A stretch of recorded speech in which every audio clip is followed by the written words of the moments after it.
میرے بھی شکر گزار بنو، والدین کے بھی شکر گزار بنو۔ اب ذہن میں یہ بات آتی ہے کہ ہم اللہ کے شکر گزار کیسے بنیں اور والدین کے شکر گزار کیسے بنیں؟ تو حضرت سفیان بن عیینہ کہتے ہیں جو آدمی 5 وقت کی فرض نماز کی پابندی کرے تو وہ اللہ کا شکر گزار بندہ ہے، اور اگر نہیں کرتا ہے تو وہ ناشکرا ہے، چاہے وہ زبان سے کچھ بھی کہتا رہے۔ من صلی الصلوات الخمس فقد شکر اللہ دعا لوالدیہ فی ادبار الصلوات فقد شکرہما، اور 5 وقت کی نماز کی پابندی کے بعد، 5 نمازوں کے بعد اپنے والدین کے لیے دعا کریں۔ اگر محترم بزرگوں اور عزیز دینی بھائیوں،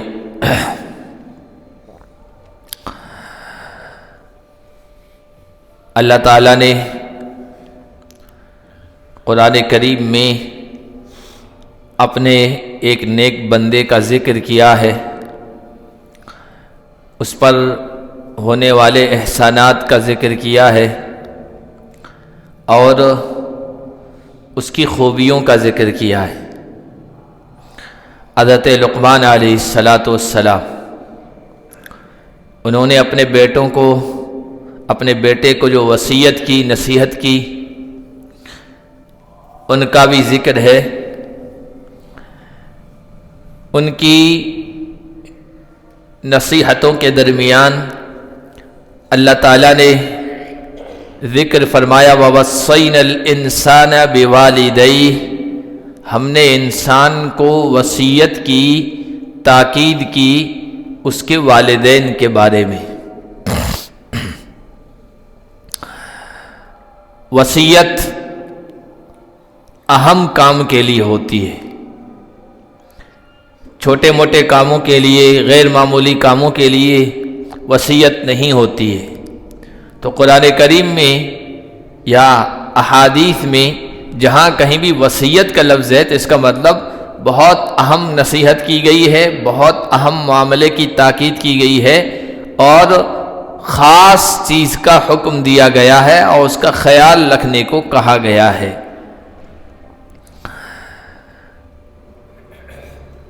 حضرت لقمان علیہ السلام کے ذکر میں یہ بیان ہوا کہ اللہ تعالیٰ نے کہا کہ میرا شکر ادا کرو، اور پھر ایک باپ ہونے کی حیثیت سے انہوں نے اپنے بیٹے کو جو نصیحت کی اس کا ذکر ہوا، اور اس میں سب سے پہلی جو نصیحت یا وصیت کی وہ یہ کی تھی کہ اللہ کے حق کا خیال رکھنا ہے، توحید کا لحاظ کرنا ہے، شرک نہیں کرنا ہے۔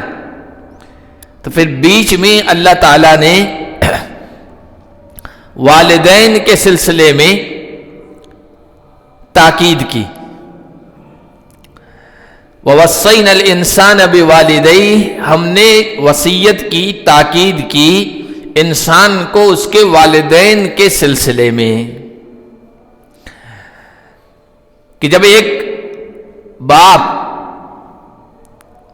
اپنے بیٹے کو وصیت و نصیحت کر رہا ہے میرے حق کا خیال رکھنے کی، تو پھر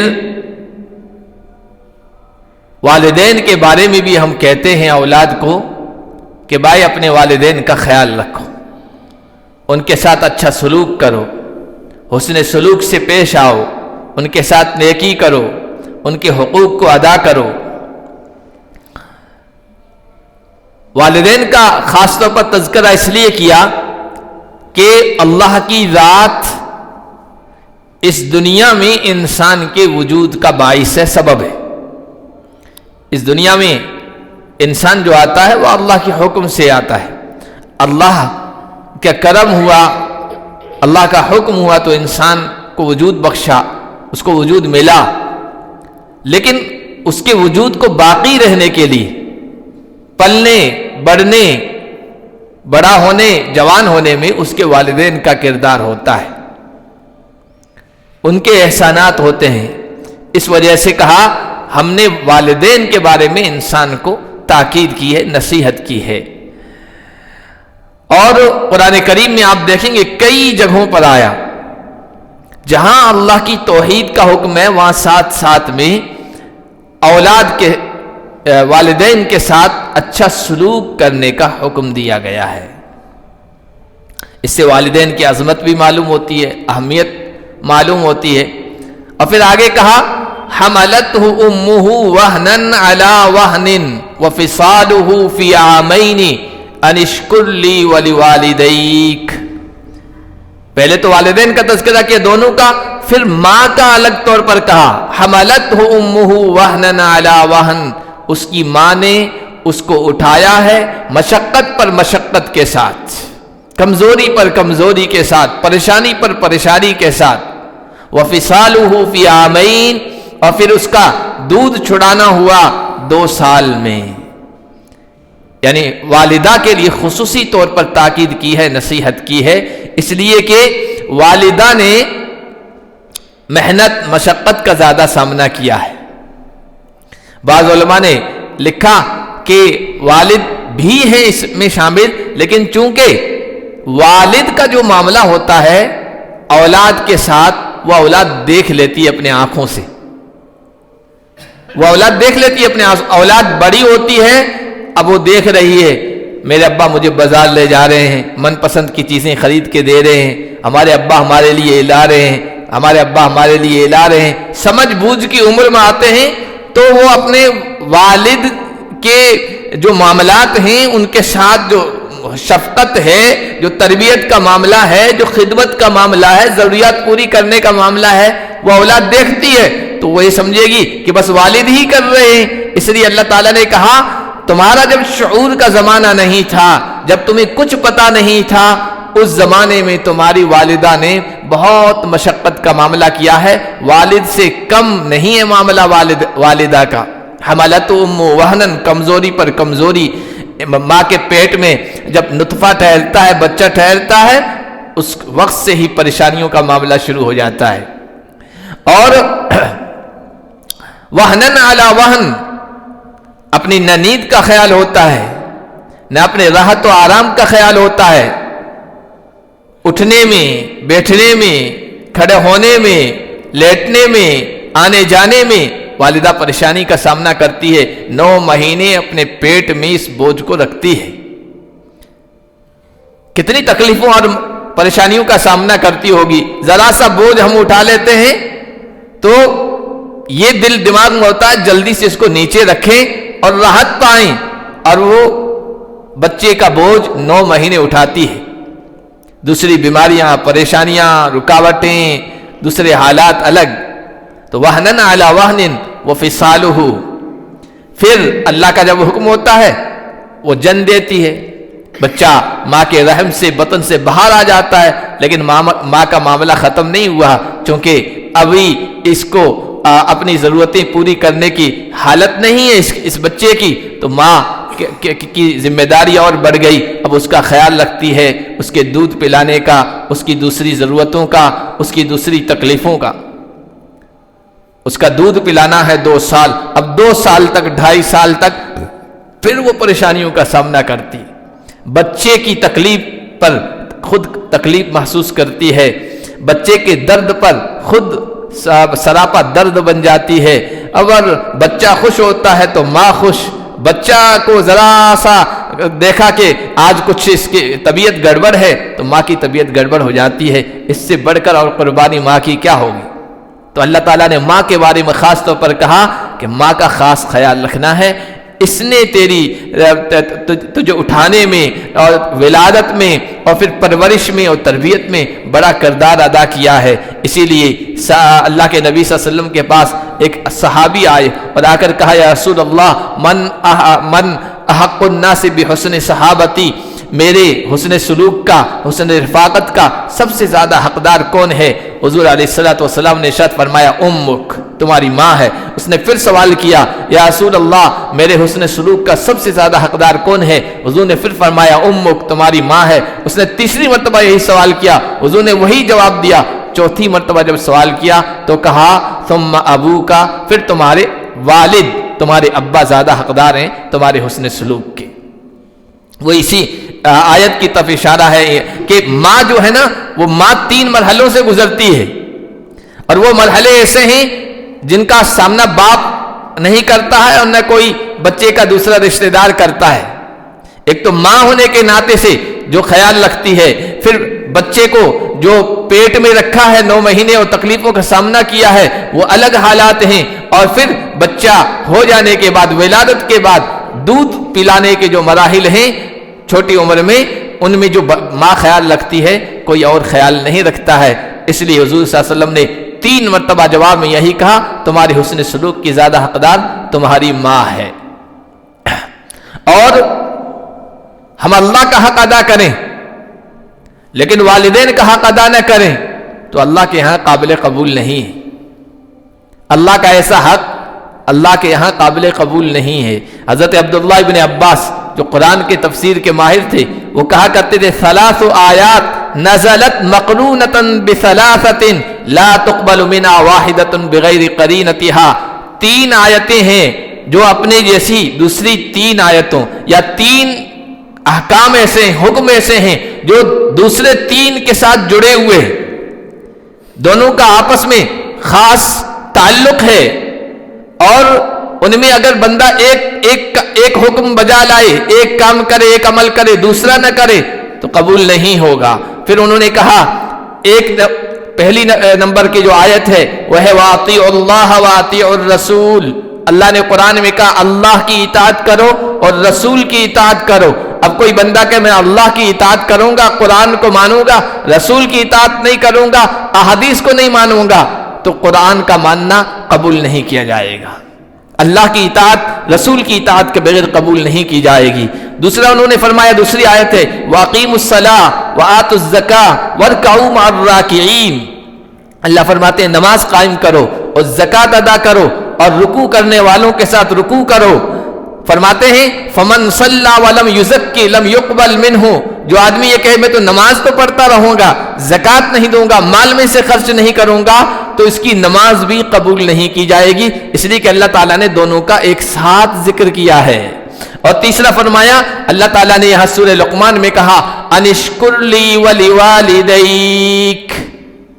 میرا بھی شکر گزار بن اور اپنے والدین کا بھی شکر گزار بن. فمن شکر اللہ ولم یشکر الوالدین لم یقبل منہ. اللہ کا تو شکر گزار ہے، نماز کا خیال ہے، زکوٰۃ کا خیال ہے، حج کا خیال ہے، عمرے کا خیال ہے، تسبیح اوراد و وظائف کا پابند ہے، لیکن والدین کا خیال نہیں رکھ رہا ہے تو اللہ کے حقوق کے یہ خیال رکھنا اللہ کے یہاں قابل قبول نہیں ہے. یہ 3 آیتیں ہیں جن میں 2 کام ایک ساتھ بیان کیے گئے ہیں. ان میں اگر کوئی بندہ کہ میں ایک کروں گا دوسرا نہیں کروں گا تو دونوں قابل قبول نہیں ہوں گے. حضرت عبداللہ ابن عباس رضی اللہ تعالیٰ عنہ فرماتے ہیں تو والدین کا جو معاملہ ہے وہ بہت اہمیت کا ہے.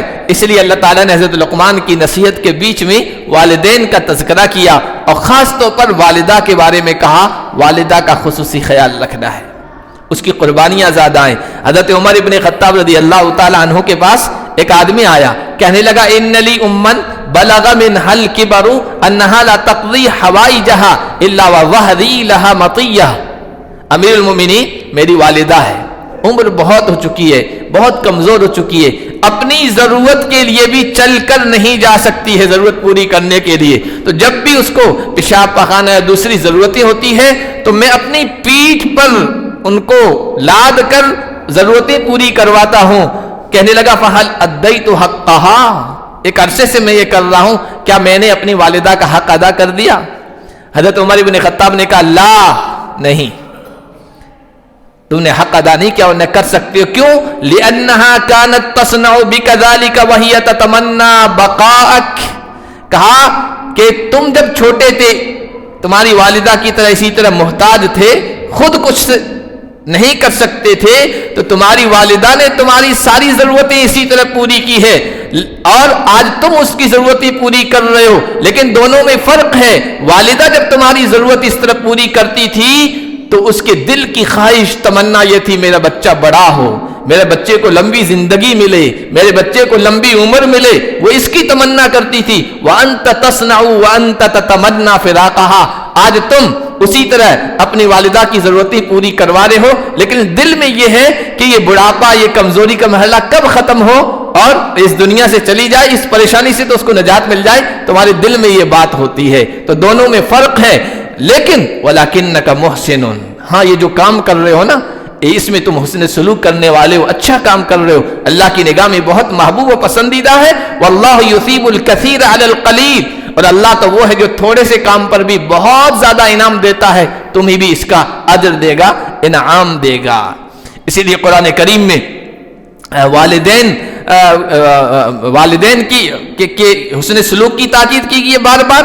اور اللہ کے نبی صلی اللہ علیہ وسلم نے ارشاد فرمایا کہ والدین کی نافرمانی اور ان کے ساتھ بدسلوکی یہ سنگین گناہوں میں سے ہے. ایک مرتبہ صحابہ بیٹھے تھے، اللہ کے نبی صلی اللہ علیہ وسلم نے کہا الا انبئکم باکبر الکبائر، کیا میں تمہیں سب سے سنگین گناہوں کے بارے میں نہ بتاؤں جو اللہ کی نگاہ میں بہت ہی ناپسندیدہ ہے؟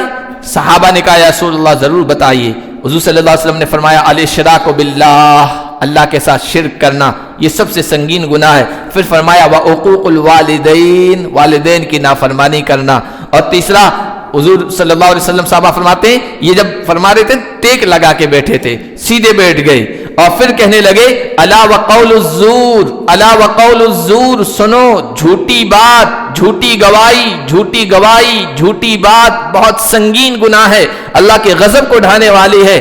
فما زال یکررها، اس بات کو اللہ کے نبی بار بار کہتے رہے یہاں تک کہ ہم نے دل میں کہا کاش اللہ کے نبی اب خاموش ہو جاتے اللہ کے نبی تو بہتر تھا.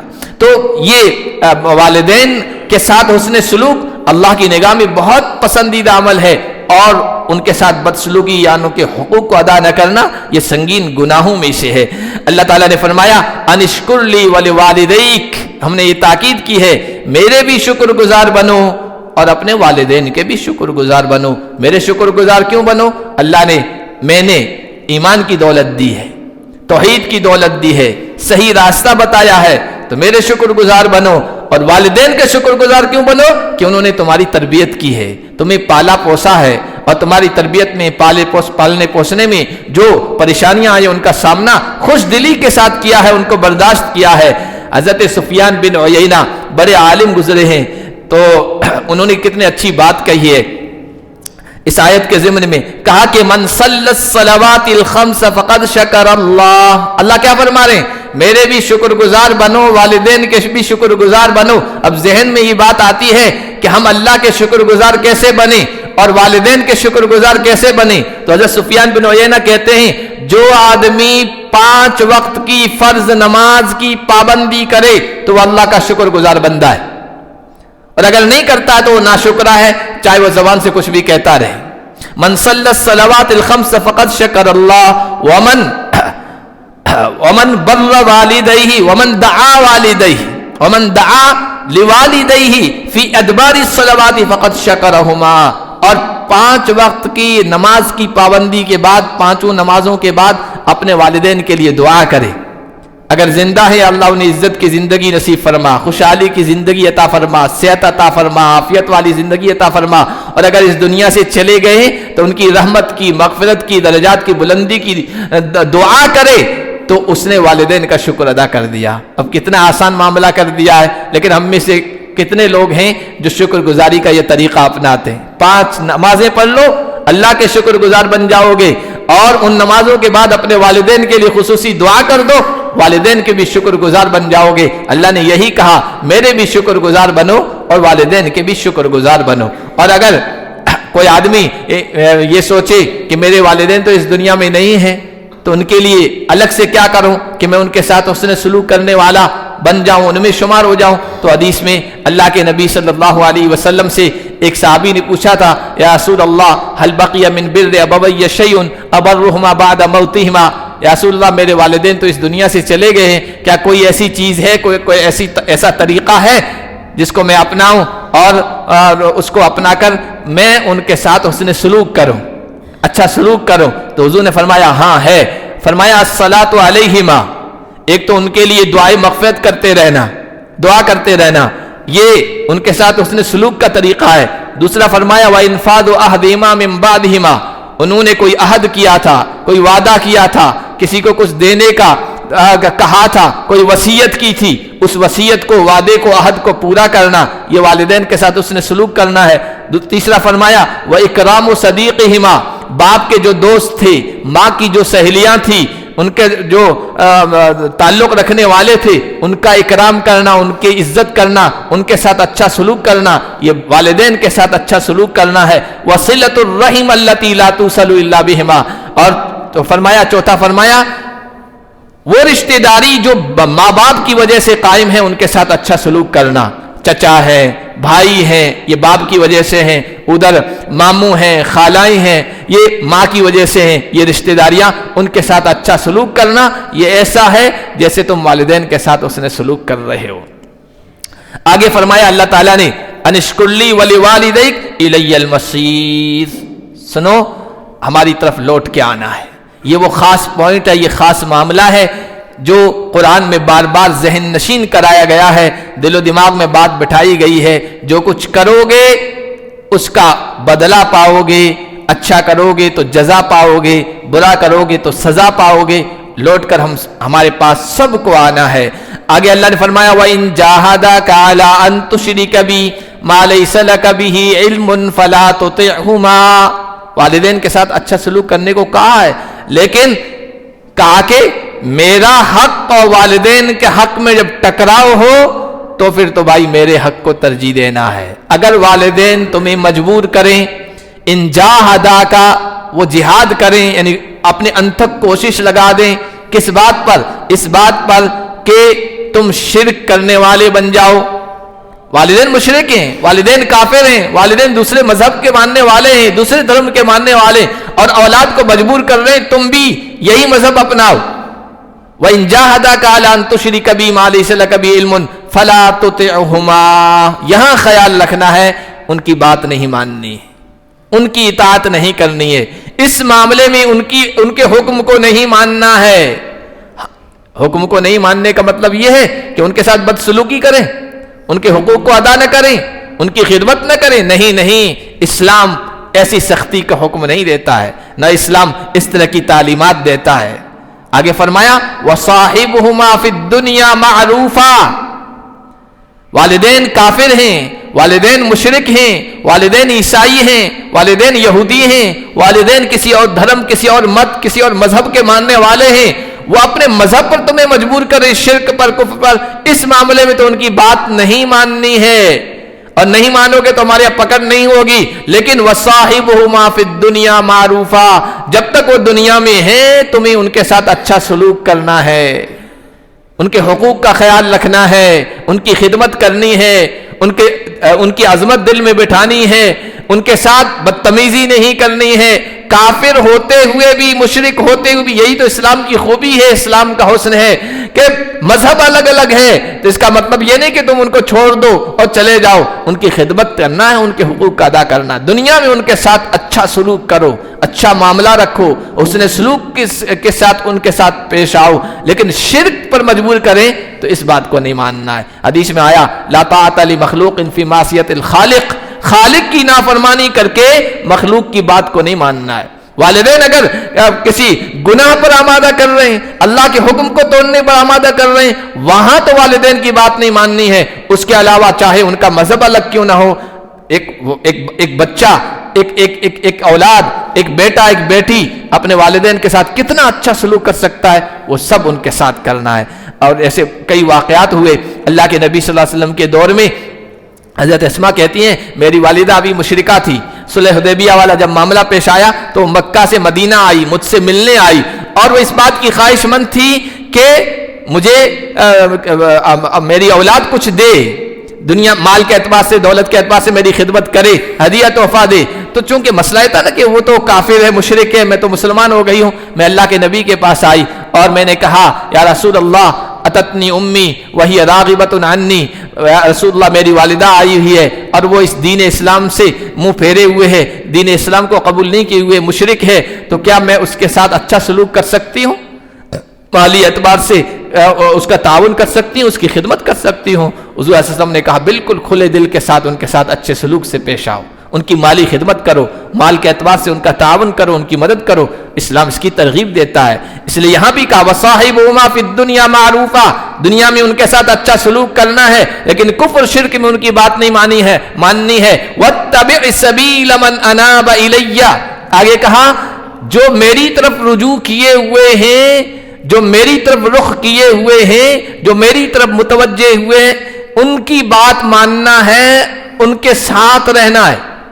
اس سے معلوم ہوا کہ انسان کی جو سنگت ہوتی ہے، انسان کی جو صحبت ہوتی ہے، انسان کی جو رفاقت ہوتی ہے، یہ اس پر اثر انداز ہوتی ہے۔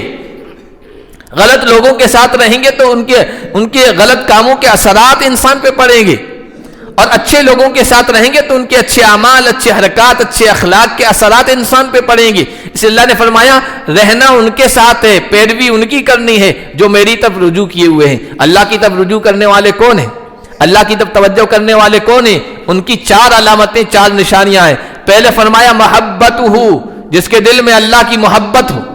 دوسرا فرمایا الخضوع لہ، جو اللہ کے ہر حکم کے سامنے جھک جاتا ہو، اس کی زندگی میں اللہ کا ہر حکم موجود ہو۔ والاقبال علیہ، جو اللہ کی طرف متوجہ رہتا ہو۔ اب یہ نمازیں کیا ہیں؟ اللہ کی طرف توجہ کا ایک ذریعہ ہے، سبب ہیں، اللہ کی طرف جو متوجہ ہوں۔ اور چوتھا کہا الاعراض عما سواہما، اللہ تعالیٰ کے علاوہ جتنی بھی چیزیں اللہ کے حکم سے ٹکراتی ہیں اور اللہ کی اطاعت اور فرمانبرداری سے ٹکراتی ہیں، ان تمام چیزوں سے انسان جو ہے منہ موڑ لے۔ جس کے اندر یہ 4 چیزیں ہوں، سمجھ لو وہ اللہ کی طرف رجوع کرنے والا ہے۔ وہ وَاتَّبِعْ سَبِيلَ مَنْ أَنَابَ إِلَيَّ میں شامل ہے۔ ثُمَّ إِلَيَّ مَرْجِعُكُمْ فَأُنَبِّئُكُمْ بِمَا كُنْتُمْ تَعْمَلُونَ، آگے فرمایا دیکھو سب کا لوٹ کر ہمارے پاس آنا ہے، اور میں سب کو بتاؤں گا جو کچھ تم کیا کرتے تھے، سب میرے ہاں رجسٹر میں درج ہو رہا ہے، نامہ اعمال میں محفوظ ہو رہا ہے۔ میری توحید کو اپنایا تم نے، یا تم نے ناشکری کا، کفر کا اور شرک کا راستہ اپنایا، اپنے والدین کے ساتھ اس نے سلوک کا راستہ اپنایا یا ان کی نافرمانی کی، اور خالق کا ایک طرف حکم تھا، دوسری طرف مخلوق کا حکم تھا، ٹکرا رہا تھا، مخلوق کی ترجیح دی یا خالق کو ترجیح دی، یہ سب کچھ ریکارڈ ہو رہا ہے۔ ہمارے پاس آنا ہے، ہمارے دربار میں حاضر ہونا ہے، ایک ایک چیز کا حساب دینا ہے۔ یہ قرآن کی وہ تعلیم ہے جو ایک انسان کو گناہ سے بچاتی ہے، جو ایک انسان کو غلط حرکت سے، غلط عمل سے، غلط بات سے، غلط سوچ سے بچاتی ہے کہ جو کچھ میں سوچ رہا ہوں، جو کچھ میں کر رہا ہوں، جو کچھ میں بجا لا رہا ہوں، وہ سب ریکارڈ میں ہے اور اللہ کے سامنے حاضر ہونا ہے۔ ثم الی مرجعکم فانبئکم بما کنتم تعملون۔